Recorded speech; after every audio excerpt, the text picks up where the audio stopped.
Për ne është një interes parasor sepse është e dyta herë pas, ju e dini, në shkrimit të kontratës për parkun eolik me energjinë nga era të Tropojës, që kemi një investim kaq të rëndësishëm amerikan.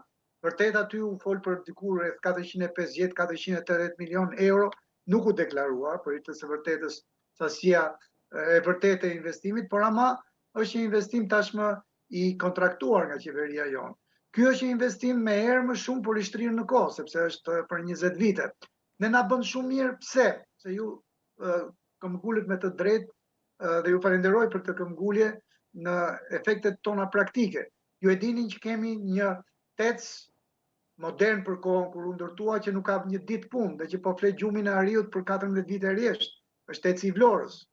Në rast se ky TEC vihet në funksionim, neve menjëherë na vihet në funksionim një kapacitet 5-6% që nuk është pak, sidomos kur jemi detyruar të importojmë në ditët më të ngrohta të vitit, sepse ne e dimë që në atë kohë centralet tona janë në nivelet minimale